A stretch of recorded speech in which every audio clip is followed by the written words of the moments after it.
Je suis en dernière année d'école d'ingé, donc maintenant j'ai une très grande décision à prendre et les gens m'ont dit que si je prends les décisions avec mon cœur, je vais réussir dans la vie. Donc, il y a un problème. Le problème, c'est que je ne sais pas quelle pensée vient de mon cœur et quelle pensée vient de mon cerveau. Alors, comment puis-je savoir quelle pensée vient de mon cœur et laquelle vient de mon cerveau?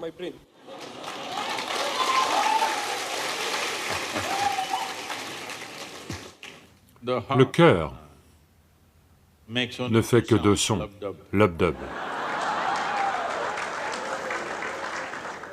À moins que les filles du coin ne le dérangent et qu'il devienne un peu fou. Autrement, il ne fait que deux sons. Tout le reste du bruit vient de votre tête. Cette idée que quelque chose vient du cœur, quelque chose vient du cerveau, c'est une métaphore, mais malheureusement, tout un tas de gens prennent ça littéralement. Il fut un temps, dans de nombreuses parties du monde, en particulier en Arabie, la médecine en Arabie croyait que le sang était pompé depuis le foie. Vous avez peut-être entendu les proverbes ourdous sur Khalidja. Vous savez? Oui.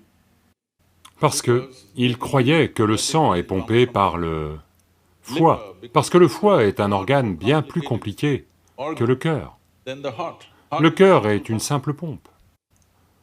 Donc, ne lui donnez pas d'autre responsabilité que de continuellement pomper le sang et de vous maintenir en vie, à part si quelqu'un ici le brise. Donc, à propos de la dernière année d'ingénierie, je veux que vous changiez de langage, parce que ceci est arrivé. Je peux vous raconter une blague, d'accord? Vous semblez assez sérieux à ce sujet, c'est pour ça que je demande. Ceci est arrivé. Un scientifique très célèbre était à un dîner. Et il n'était pas très habillé, ni quoi que ce soit. Il avait l'air très ordinaire. Donc la dame qui était, vous savez, assise à côté de lui, ne lui prête pas grande attention. Elle ne sait pas qui il est. Mais au bout d'un certain temps, juste pour être poli, pour faire la conversation, « Puis-je savoir ce que vous faites ?» Il dit, « Je fais des études en sciences. » Elle dit, « Oh, j'ai terminé ça en classe de troisième. » Donc, vous n'allez pas... Vous savez, vous n'êtes pas en dernière année d'ingénierie, peut-être le cours, mais pas la dernière année d'ingénierie. Parce que pendant toute votre vie, si vous apprenez l'ingénierie, lorsque vous mourrez au bout de 100 ans, ok? Je n'avance pas la date. J'espère, monsieur. Au bout de 100 ans, quand vous mourrez, vous sauriez quand même, si vous êtes dans un processus d'apprentissage constant, vous sauriez quand même que vous n'en savez que très peu sur l'ingénierie.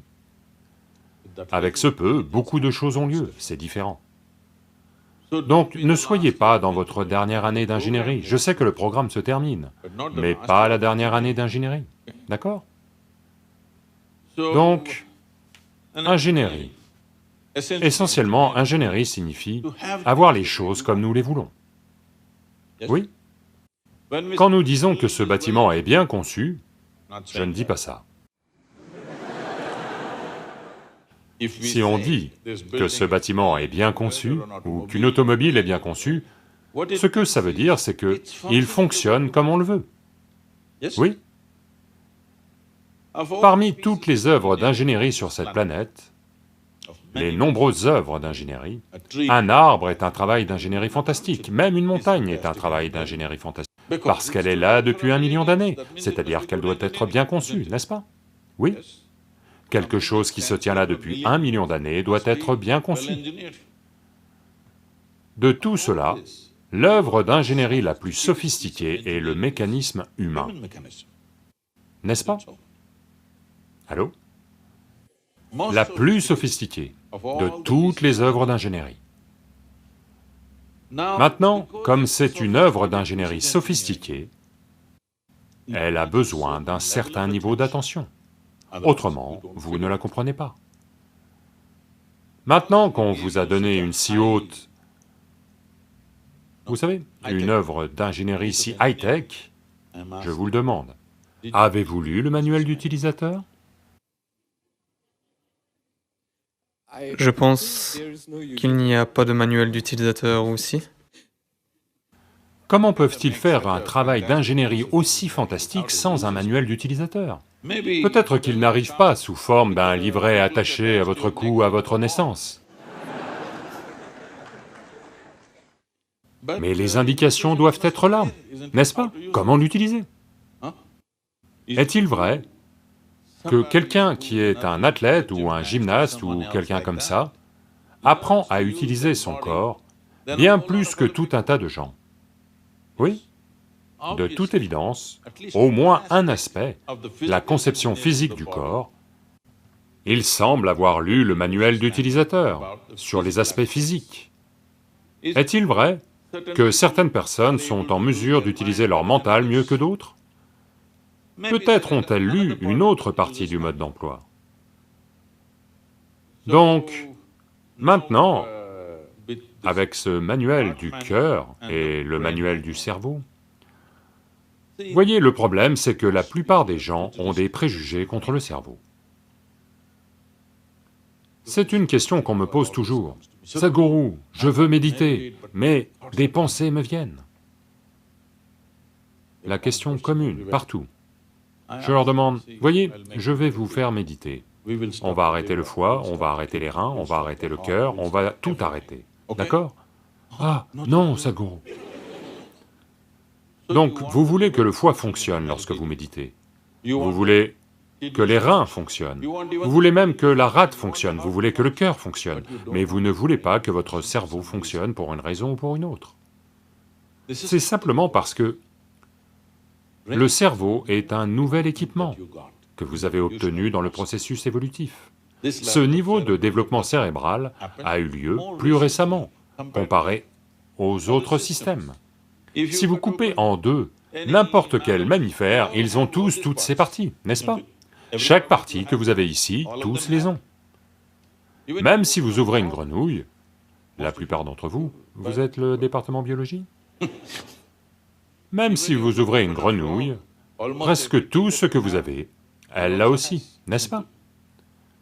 C'est seulement, la seule grande différence est le développement cérébral, qui est un événement plus récent. Comme c'est un événement plus récent, la plupart des gens n'ont pas compris comment le gérer. Donc le manuel d'utilisation est très important. Vous ne lisez pas le manuel d'utilisation juste avant de jeter la machine. Vous le lisez dans les tout premiers jours, n'est-ce pas? Allô? Si vous achetez un téléphone, voulez-vous lire le manuel d'utilisation dans les 3 premiers jours ou au bout de 3 ans, quand vous le jetez? Dans les 3 premiers jours, n'est-ce pas?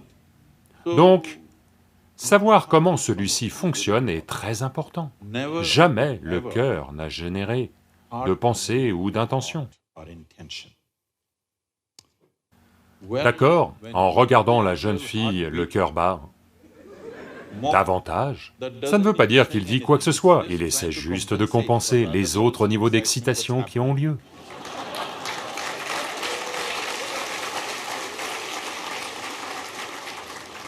Le cœur n'essaie pas de dire quoi que ce soit, il ne fait que compenser, vous avez besoin de plus de sang, donc il pompe un peu plus fort.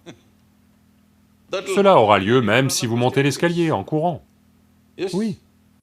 Ce qui vous arrive un peu haletant, quand vous tombez amoureux, a aussi lieu physiologiquement quand vous montez un escalier, oui ou non? La peur fait aussi cela à beaucoup de gens. Donc, le cœur n'essaie pas de dire quoi que ce soit. Il essaie simplement de s'assurer que chaque partie du corps soit nourrie par le flux sanguin. Donc c'est votre cerveau qui parle dans différentes langues. Quelle est votre langue maternelle? Quelle est votre langue maternelle? Assamé. Donc, Comme quand vous connaissez 2, 3 langues, parfois il est désorienté, parfois il parle en anglais, parfois en assamais, parfois en autre chose. Vous pensez donc que différentes personnes parlent, le cœur parle, le mental parle, non. Il y a les pensées et il y a les émotions. Les gens pensent que ces deux choses disent des choses différentes. Elles ne disent pas des choses différentes. La façon dont vous pensez est la façon dont sont vos émotions, n'est-ce pas? Là maintenant, si je pense, « Oh, c'est la personne la plus merveilleuse de la planète », j'ai juste à le penser. Puis mes émotions deviennent douces envers elle. Maintenant je pense, c'est la créature la plus horrible de la planète. Maintenant mes émotions deviennent désagréables. Oui ou non? Je ne peux pas penser qu'elle est horrible et avoir des émotions douces. Je ne peux pas penser qu'elle est merveilleuse et avoir des émotions désagréables, n'est-ce pas? Mais aujourd'hui, je pense qu'elle est la personne la plus merveilleuse, et ma douceur coule à flot. Soudain demain, elle fait quelque chose que je n'aime pas. Je pense qu'elle est horrible. La pensée est agile, elle change de direction juste comme ça. L'émotion est un peu sentimentale, il lui faut du temps pour faire demi-tour. Donc à ce moment-là, vous luttez comme s'il y avait 2 dimensions à ce qui a lieu. Parce que la pensée dit une chose, l'émotion continue à être douce, parce qu'elle met du temps à devenir mauvaise. Tout le monde se débat, mais elle comble son retard ou pas après un certain temps, allô? Aujourd'hui, vous pensiez qu'elle était merveilleuse, la douceur coulait. Demain, elle fait quelque chose que vous n'aimez pas, vous pensez qu'elle est horrible. Les pensées disent clairement qu'elle est horrible. Mais les émotions ont du mal parce qu'elles ne peuvent pas faire volte-face rapidement. Elles mettent du temps à tourner. Mais au bout d'une semaine ou 10 jours ou 2 mois, selon la profondeur de votre engagement, au bout d'un certain temps, l'émotion rattrape la pensée. L'émotion aussi dit, « Oui, elle est horrible, alors soyons méchants avec elle. » Donc, elle ne parle pas différentes langues. L'une est agile, l'autre est un peu lente dans ses virages. Donc, il semble qu'elle parle différentes langues. En ce qui concerne ce que vous voulez faire, vous devez penser de façon claire, c'est très important. Penser clairement veut dire, la question n'est pas de savoir comment obtenir ceci, comment obtenir cela. Votre vie vous est-elle précieuse? Vous tous, je vous le demande. Votre vie vous est-elle précieuse? Donc avant d'investir cette vie dans quelque chose, vous devez vous demander, si aujourd'hui j'investis ma vie dans cela, dans 25 ans, cela signifiera-t-il encore beaucoup pour moi? Dans 50 ans, cela signifiera-t-il encore beaucoup pour moi? À la fin de ma vie, si je regarde en arrière, en serais-je fier? Ou aurais-je honte de ce que je fais en ce moment? Peu importe ce que les autres disent, mais vous ne devez rien faire dont vous allez avoir honte, n'est-ce pas? Peu importe, les gens disent tant de choses. Tout le monde a une opinion, c'est leur affaire. Mais ne faites pas quelque chose dont vous allez avoir honte, n'est-ce pas? Dans ce cas, vous vous retournez contre vous-même. Quelqu'un se retourne contre vous, vous pouvez les laisser aller ailleurs. Si vous vous retournez contre vous-même, vous allez devoir vivre avec ça pour toujours. Donc, c'est tout ce que vous devez regarder. Ceci va vous apporter de l'argent, cela va vous apporter du confort, ce n'est pas la question. Ce que vous choisissez de faire, cela va-t-il vous donner une vie? Quand je dis vous donner une vie, essayez-vous simplement de gagner votre vie, ou essayez-vous d'en faire une vie? C'est important. Gagner sa vie n'est pas un problème. Un ver, un insecte, un oiseau, un animal, tous font leur vie, gagnent leur vie, n'est-ce pas? Ils en font même une vie, mais à coup sûr ils gagnent leur vie. Donc gagner sa vie avec un si gros cerveau n'est pas un problème. Gagner son pain n'est pas un problème, gagner sa vie n'est pas un problème. Le seul problème, c'est que vous voulez vivre comme quelqu'un d'autre, ça c'est un problème sans fin. Je veux vivre n'est pas un problème, je veux vivre comme vous, ça c'est un problème. Donc, il est important, si vous considérez votre vie comme une vie précieuse, vous devez vous assurer d'en faire une vie merveilleuse. Quoi qui se présente dans cette direction, c'est ça que vous devriez faire. Mais quand vous êtes sous la pression de vos camarades, lundi je vais en Amérique, lundi je vais travailler pour le gouvernement, lundi je fais ça. Donc une chose que vous tous devriez faire, avant de prendre de grandes décisions dans votre vie, c'est de vous soustraire à ces pressions des camarades, des professeurs, des parents, tout le monde. Passez simplement 3 jours à une semaine tout seul. Examinez-le, qu'est-ce que c'est que vous voulez vraiment faire? Pas sous la pression d'autres personnes. Qu'est-ce que cette vie veut faire? Faites ça, peu importe ce que les autres en pensent.